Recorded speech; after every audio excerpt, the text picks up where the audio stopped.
I never thought silence could hurt more than words, but that day, it was the only thing I had left. It was an ordinary afternoon until I saw her. She was sitting at our favorite coffee shop, same table, same seat, but not the same life.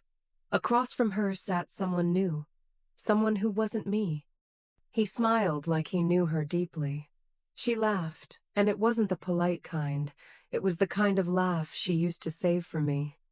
And I just stood there, frozen, heart thudding in my ears like a drumbeat of betrayal.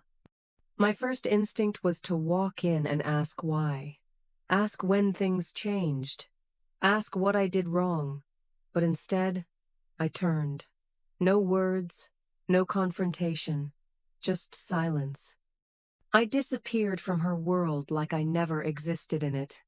I deleted our chats, unfollowed her, threw away the hoodie she once wore, the one that smelled like her perfume.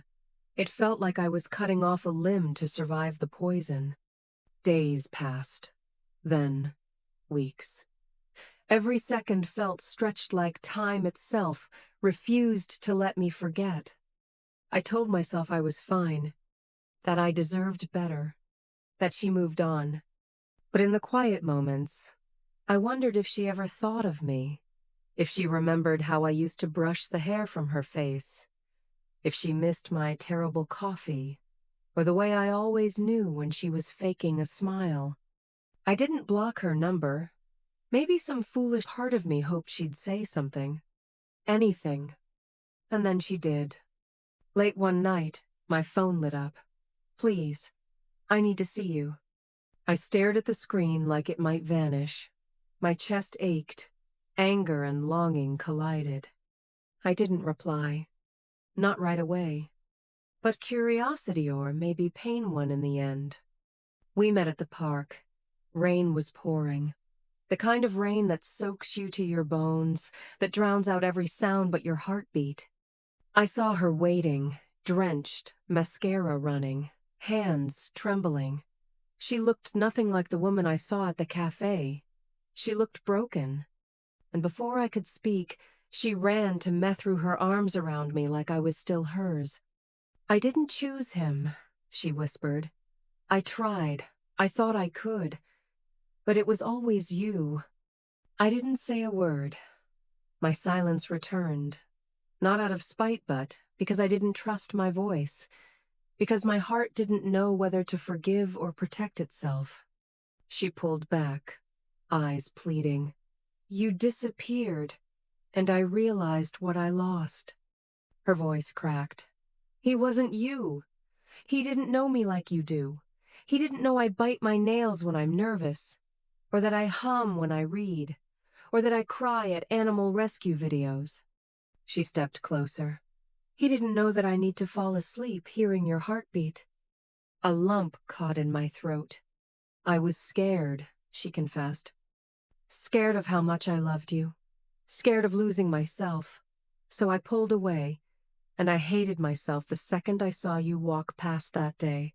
You looked right at me, but you looked through me." I clenched my jaw. "Because you weren't mine anymore." Her eyes welled. "I never stopped being yours." We stood there, soaked, wounded, entangled in 1,000 unspoken things. "I'm not asking for everything back," she said, voice soft.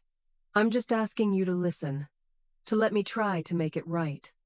My walls were tall, built from disappointment, from nights I cried alone, from mornings I woke up reaching for someone who wasn't there. But as I looked at her drenched, shaking, and honest, I saw the woman I first fell in love with. The one who used to dance barefoot in my kitchen. The one who stayed up until 2 a.m. just to hear how my day went. The one who believed in me when I couldn't believe in myself. And in that moment, my silence broke. "I disappeared," I said, "because watching you with him shattered something I didn't know could break." She nodded slowly.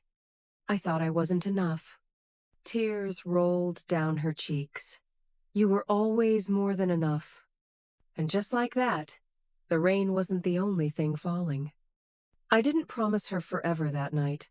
I didn't sweep her off her feet like some fairy tale ending, but I let her hold my hand.